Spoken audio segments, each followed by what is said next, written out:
go through my workflow, describe some steps, and then quickly get to construction and dealing with some perspective and form. And I'll describe as I go through what I'm doing and why. Here's my gesture start, so simple sphere, and then from here I'm going to develop my gesture based on 16 to 17 lines. Gesture can be a whole subject in and of itself. I would say the simple things or the things to think about here would be every line to me is simplifying the directional aim of a part, and then the spacing in between lines are always the joint. It's not intended to be any kind of descriptive contour or outside line or shape or anything like that. For me, can be for you. But that's not what's kind of first in my head. So I'm working through the spine, cervical, thoracic. This is a stretch for the abdomen. I think that is the lumbar. This would be my pelvis. And then I try to always aim to go in my workflow to the weight-bearing side of the pelvis. And then I'll commonly just kind of throw these wrapping lines in. And those would be ellipses that are describing early on here what trying to gather up the three-dimensional angle for each form, the spatial angle, without yet committing to shape or perspective or anything like that. So we could usually do 1 or 2 per part. It's just a placeholder, so you don't have to worry about it showing up late or anything like that. And then from here into the leg, so weight-bearing leg. This is also my halfway. So if you're ever drawing gestures for standing, an easy way to kind of get that proportion is just to think of head to pelvis as half, and then just copy that length down to the foot. That does give you like an 8 head figure, so that'd be a little ideal in its proportion, but nothing wrong with it.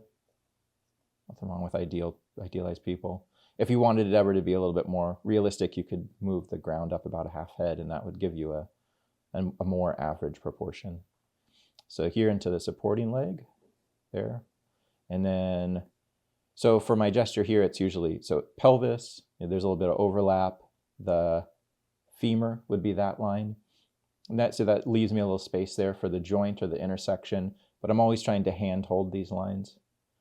Right? And there's only 1,000 different ways that you could make a gesture. This one is, the reason I would use this one, I think it's easier for invention, once you get the hang of it, of course. And then I use it for teaching anatomy because it sensitizes people really early to the idea of the muscles all being passive and active and kind of this configuration.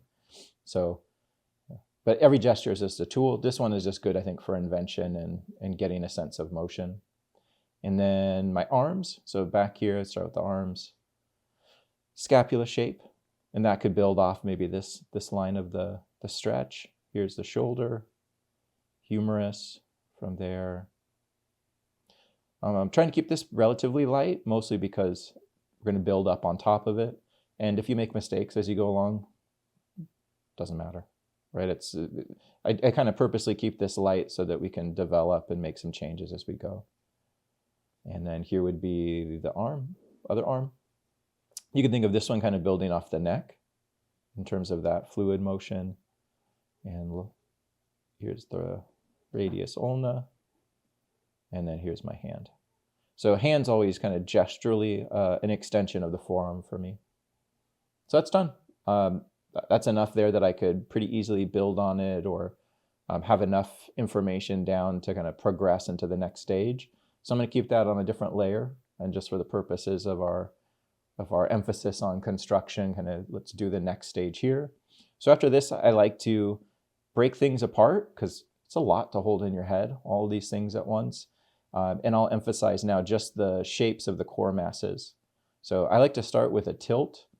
So that's a tilt for the pelvis. And what I'm thinking about here is just the idea of, if the pelvis is 1 head by 2 heads, so 1 head tall by 2 head wide, and in a traditional just kind of standing pose with weight equally displaced on both of the feet, its tilt would be horizontal. So that would be my kind of the lean of that shape. And then when I analyze a pose or I'm looking at a pose, that's obviously going to have a change. And that's one of the reasons why my gesture first works into that weight-bearing leg. So now that I have this tilt, I have an idea or a guide for how to put my shape on. And then I'll do the same thing here for the the rib cage. And in the process of doing these, I'm thinking about the continuation of the gesture into these more graphic shapes. Problem I used to have quite a bit is making a nice gesture and then I just stacked up shapes kind of like a snowman, and it erases all of the nice rhythm that you might have created early. So this continues the theme of that imbalance, balance in the figure. Then I'll do another tilt for the neck. That goes a different way. And then my head has a different tilt. That'd be the vertical tilt, but it also have a tilt this way. You don't have to do all those. But that would be my setup for shapes. And then over these, I'll just develop ellipses. So these marks that I'm making on the sides, a little darker, that's just what I'm aiming for. So I'm just kind of guessing that would be about 2 heads wide. And I'll just loosely lay in an egg. This would be, one thing you could do if you struggle with ellipses is try ghosting, just even my ellipses, I think it's still kind of a struggle, but kind of get the pencil, pen, or stylus moving in a direction that you're comfortable with. And then when you feel confident, so that'd be the ghosting part, just kind of training your shoulder or your hand to move in that way. And then when you're feeling a little bit more comfortable, and you could just drop some pressure. And it works sometimes. Take some practice. And then same thing with the rib cage. I'm trying to match the ellipse to that direction of the tilt. So in other words, the tilt does 2 things at once. On one hand, it becomes your assessment of the lean of a shape. So we could say tilt is giving you that 2D lean, but it also stands as the major axes to your ellipse. So you could use it to kind of get your ellipses centered. That's done, right? So I just took that as its own step, and now I'm good. I don't have to worry about anything outside of that. That's usually how I do things, just so I don't lose my mind, feel overwhelmed. There's a lot to manage and think about. So the division of labor is always useful and good. And now I deal with connections. A lot of people just kind of leave out, or the hardest areas.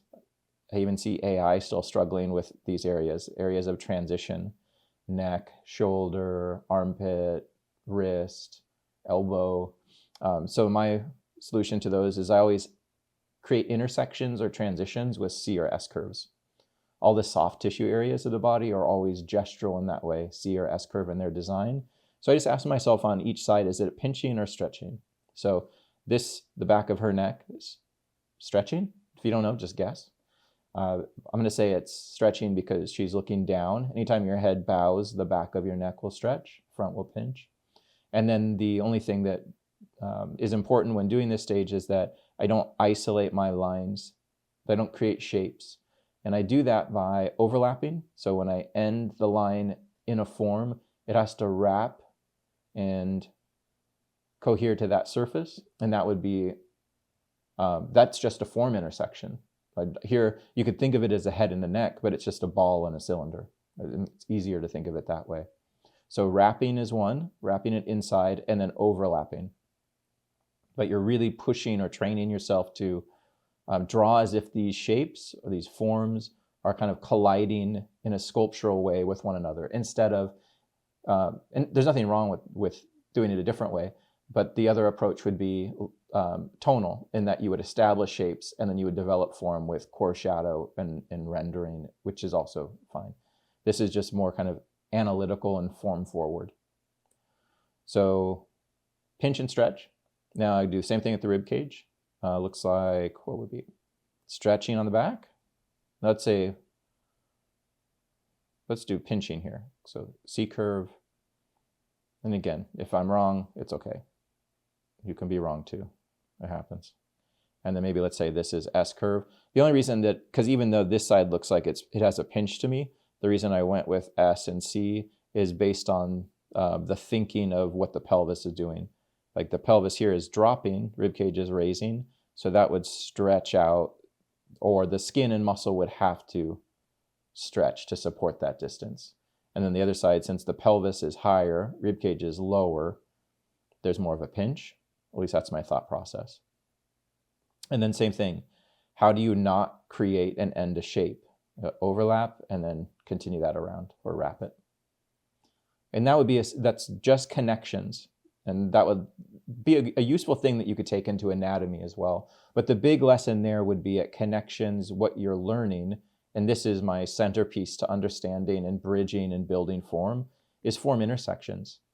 So that would be some of the things that are addressed in the lecture, like form modifications, form additions, subtractions, exploding forms, like getting used to and training yourself to see form in that kind of sculptural and interactive way. So that's done. Next step, I'd use my landmarks. So this would be the spine. And again, landmarks are areas of bone that project through the surface. And I use them as points to decide and decipher where planes break and change. So you could use the landmarks for a couple things. They're really useful for anatomy. For the purposes of just drawing construction, I use the landmarks of the rib cage and pelvis to establish symmetry. And if you could see the symmetry of the figure, like so, for example, this is the back, the patterning of the landmarks on the back are pretty easy because you're just looking at the spine, and that gives you that perfect center line. In the pelvis, it would end as I'll put a little triangle that's upside down for the sacrum or the sacral triangle. And then you would have on either side of that the scapula, which if the arms aren't lifting would just be about a head apart. And then the medial border would be parallel to the spine. And then at the very bottom, I'll do like a very shallow little peace sign or opening, and that would be the floating ribs. So by using a line of symmetry at the stage of landmarks, when I take this and try to interpret it to match the pose of the reference or the figure that I'm drawing from, the placement as it falls on the eggs that I put under, which are placeholders for the rib cage and pelvis, determine how much the figure is rotating. So it kind of does the work for me in terms of finding the perspectives. So like here we could say the neck is closer to that side. The thoracic of the spine or thoracic portion, if I just judge, by looking at the figure, this is much closer there. So I'm trying to match that here. The only thing I'm now doing when I put my landmarks on is another form building exercise. If you think of it as form intersection, or sometimes in like foundation classes, I'll call these surfacing lines, which are just using lines in a sculptural way to kind of reassert the underlying quality of the volume. So like in this, the spine goes around the ball. Or surfacing is anything that has to do with describing kind of a wire mesh structure of form around the egg, the ball, cylinder, whatever it is. Sometimes that you could call that gridding too. So that would go like this. The thing you wouldn't want to do here is, establish something that you understand to be the rib cage, like a ball or an egg, and then put a bunch of straight lines inside, because then you just immediately kill what's underneath. And then when I get to my little triangle opening for the floating ribs, you can see on one side I'm starting to foreshorten it. So this I'm going to make small or shorter, and then this length will be longer. But they're the same line, right? So these are the same. It's just that I'm seeing one getting smaller as it rotates away, and that's foreshortening. Here would be the lumbar spine. And then here's our little triangle shape. This would be the sacral triangle. Not the sacrum, that would be a little bit lower. So I think of this would be like the area of fat just above that, but I always like it because it points right at the gluteal fold. So it helps me to kind of see that there. That's it. Now I know the angle and rotation of that area. Now we could also put the scapula. So that would be same thing. So what you would have to practice here in terms of feeling comfortable with form and its development, like don't think of it as a scapula and a rib cage, because ultimately they're not. It's just a drawing. So it's going to look good or it's going to look bad based on the success or failure of your drawing. If you're worried or concerned the whole time that you're making a figure, you're more likely, in my opinion, to fail or to have frustration or disappointment because your emphasis is in the wrong area. But if I think of this as an egg with a triangle that I'm trying to attach, then at least the challenge is clear. So here would be the rib cage egg. These are some surfacing lines. Now this would be a form intersection because I'm taking So the issue here would be taking this, which you could say is like a flattened block or box that I've taken half off to make it a triangle. Now, how do I get that to look like it's sitting on top of the egg? Well, in form intersections, I always want to make the dominant form key for anything else that touches it. So everything has to go by the dominant form. So now this line, instead of being straight, let's say, would have to go this way. So that's just trying to match this surface. That's it. I think that's the key to everything. If you want your drawings to feel sculptural, it's nothing else. It's just doing this again and again. I'll do that with anatomy. I'll do it with features. And when people don't do it, you could tell because the drawing starts to falter or look a little bit flat. So it's just wrapping and overlapping. It's exactly what we did with the connections. And so here, that's the challenge, right? Is I can't think of it like a family tree. Like you don't want to kill your grandparents. Your grandparents maybe are the eggs. These are the parents. And then muscles could be the kids. So the goal here would now that I would build this in relief as like a series of sculptural stair steps, additions, that kind of thing. So that's there. Now, it doesn't have to be that convoluted when you're doing it here. I was just trying to make the idea of what was taking place a little clearer. But that could easily just look like this, right? Because that wrapping line moves with the egg. This one's lifting. So our scapula on this side is raising with the movement of the arm a bit. So I would put it, maybe pull it out a little bit and put that here, but that's another wrap. And then notice, same thing, that the shape of the landmark on this side is big and that's small. So this is also moving away. Done. So that, I mean, we could go to the arms and legs here. So landmarks for the legs real quick would be, that's a sphere, head of the great trochanter. Here's the knee. But look how like simple. It's just a series of symbolic notations, ball, box, curve, straight. But I'm never really drawing bones, like all the 12 ribs. I'm more interested in the design and kind of a narrowing explanation or economical explanation for what's taking place. So again, like a little ball here would be the great trochanter. This could be the femur. So that'd be the shaft of the bone, which is always sharp or thinner. Here's a box that is the medial and lateral epicondyle of the femur, fibula, tibia, ankle, but all in notation, because it's just going to become fodder to help me understand perspective. And then same thing with the arms. Arms are really like the legs built for elegance. So here's your radius and ulna. You could make that like usually make that like a 2x4 shape, and do like some gestures for the fingers if you want. The thing I would think here for maybe the proportion of the legs and then the arms, if you can find that the elbow will line up with the bottom of the rib cage. That doesn't work well if there's foreshortening to the arms, but here it's okay, works pretty well. And then if the arms were down at the side, the wrist would line up with the top of the great trochanter, and then the hand, the end of the fingertips, would end halfway down the femur. And I think that's useful. That's probably the most common proportion error that I see people make, is the hand is really small and couldn't fit into a pocket. So it's like really high up. Hands are pretty far down, like halfway down if you just look halfway down your leg. And then for the legs, I'll just do the knee at the halfway. So this was my 8-head figure. Here's the pelvis to the floor. You can double check that your knee's like near that halfway, and that'll help you make some adjustments as you progress, or just watch for it so it doesn't get too out of control.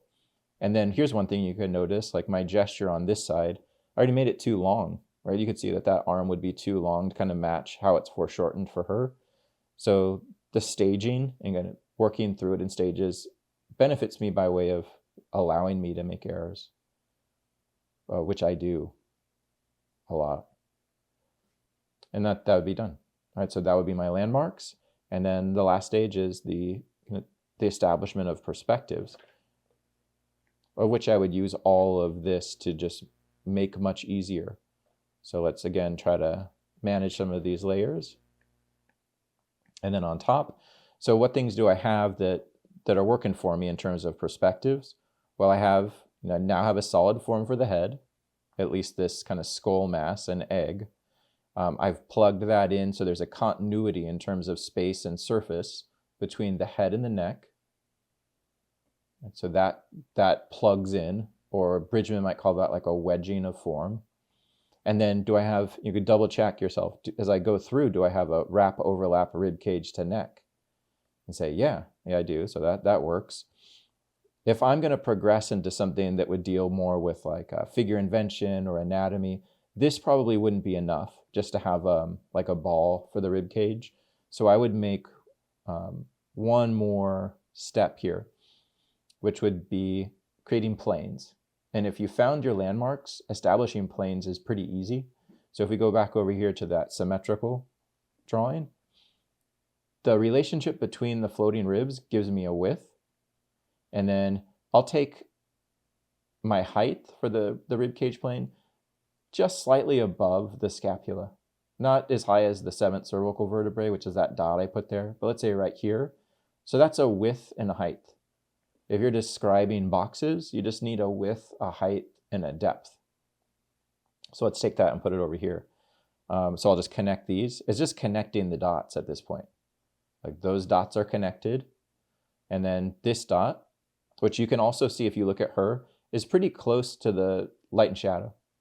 So this is, if you do like or prefer light and shadow drawings, you're from more of a tonal mapping school, the benefit of something like this as an approach would be that it's going to really push and instill in your light and shadow drawings a more definitive understanding of where planes change so that you can substitute edge to make those shadow transitions feel more elegant, or maybe you could event with them.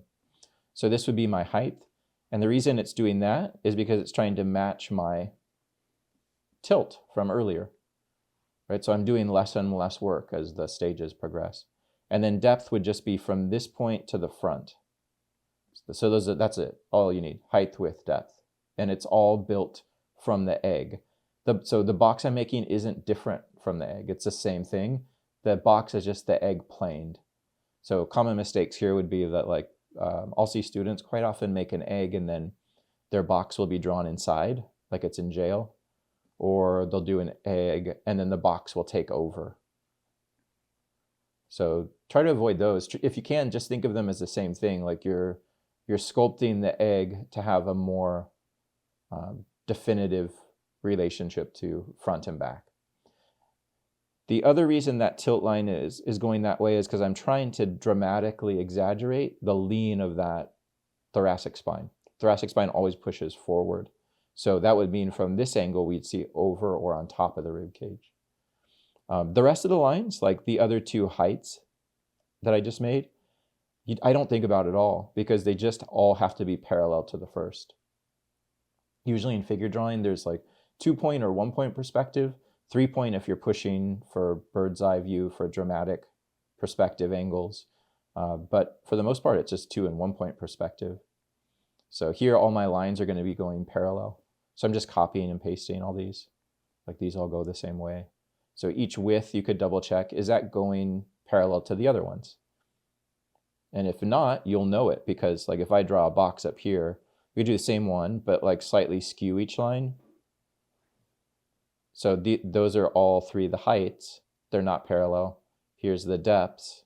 Those are off parallel. And then the widths. And you'll start to see that your boxes will look like they're warping or you're losing perspective or something will feel odd and you'll notice it if you're going for this kind of planar approach. So that would be my rib cage. That gives me a top plane that I could create the shoulders on top of. And then same thing for pelvis. Pelvis, I'll use the sacrum and go slightly past it, and that will be my width. Right, so here if we did the same thing on our little mock-up, width and then height. So that gives you your shape. And then based on what you established in the prior stage, what's the rotation? You know that maybe will end here. Unless there's a twist, what's great is that you can always just kind of line up where these rib cage plane is and ending, and then pelvis plane for front and side. So that's the tilt. And then the depth is going to go down. So basic rule for me would be from the back view, unless there's a leaning forward, a twisting, something dramatic, you would be over the rib cage, under the pelvis, and then you would swap that from the front. And from the front, you would be over the pelvis and under the rib cage. So I'm drawing my pelvis. I'm just trying to make each line, width, height, depth, go parallel to its other, like the other ones. And then let's just reinforce my stretch. So in this area, I'm making planes. So I just dropped, the S curve down on the inside too. So now that gives us a corner here. So now I have back, side.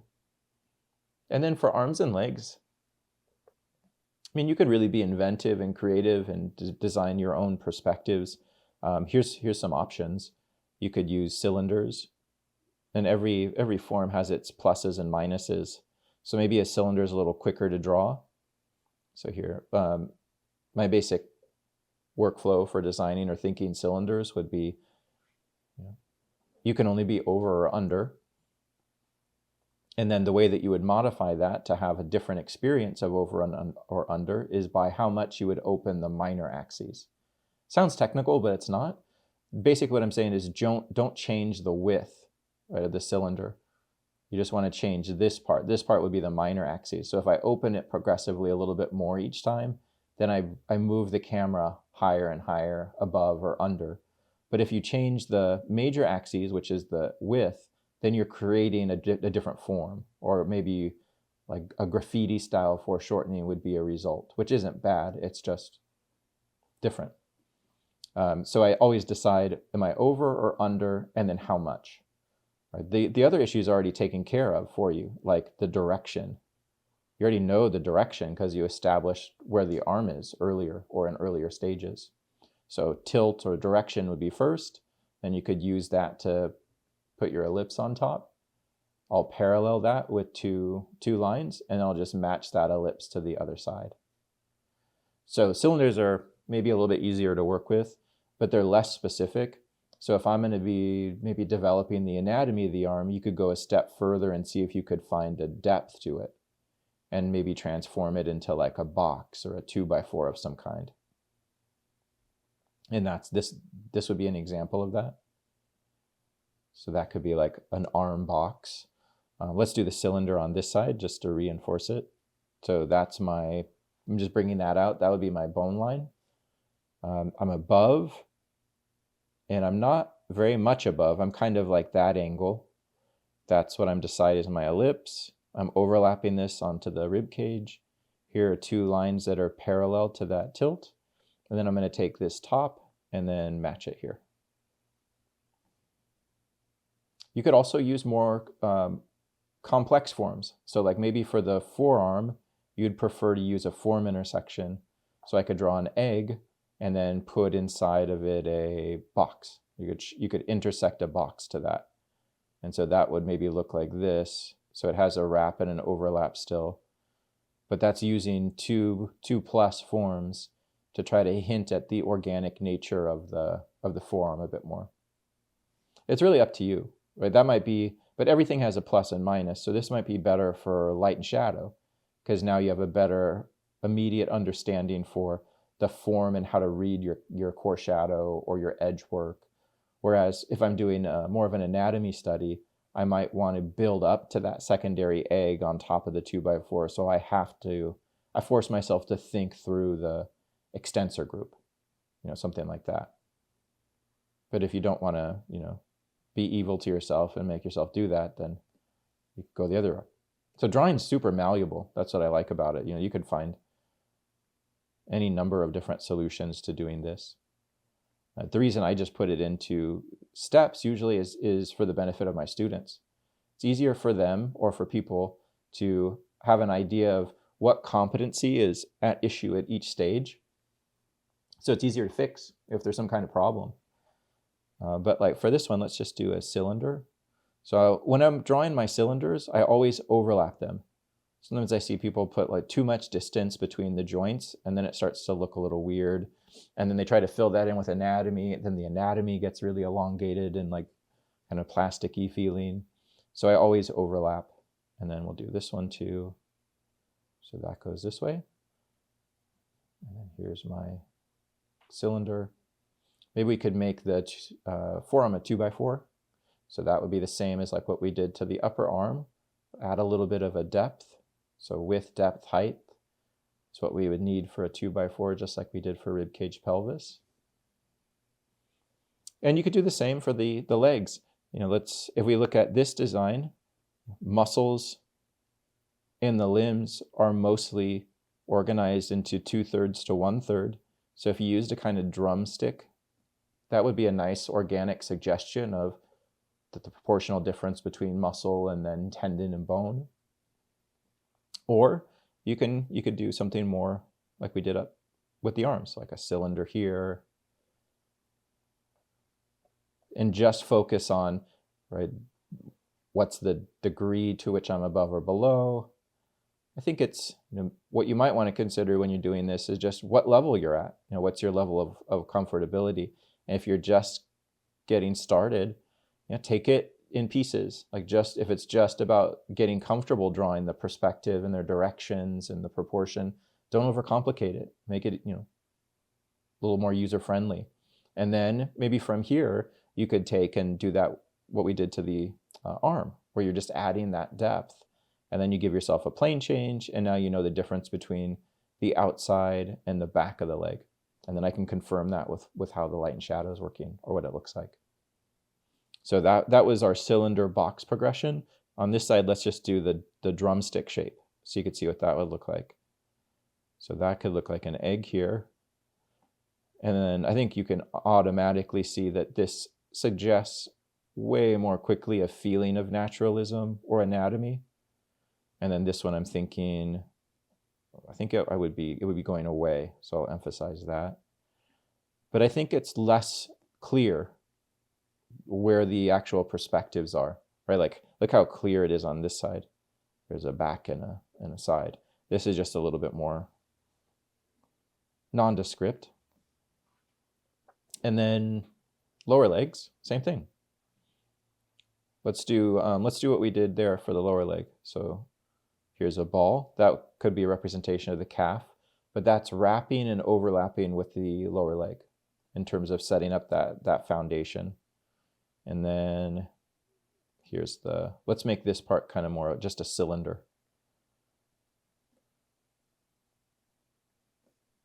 That's my favorite kind of volume to use on the lower leg. The lower leg's weird for me for perspective. Doesn't look like a consistent cylinder, never feels good there to me. So I usually use like a 2x4. Maybe we could do that on the other one, or like that ball cylinder. 2x4 on this side could be,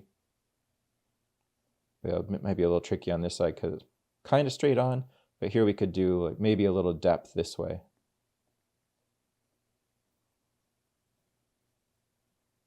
And so that would give you your tibia and fibula. But the foot's a little angled. And then this would be the heel. So this could be one version of a construction drawing. It's that, we could define construction drawing as like that transitional stage between your gesture and then the amount of information you need to move towards something that is either light and shadow based, or maybe a setup for adding anatomy. And so you can personalize it with that in mind. But it's important to know where you're moving, in terms of the progression of each stage and into the next, so that you can make this the most economical. Because maybe if you're not that interested in anatomy, you don't need to do or be as clear with all the different planes and their breakdowns. A different type of construction might just be, like we said earlier, like using more shapes like this that are simplified forms or volumes for the figure, but are more conducive to understanding the light and shadow patterning.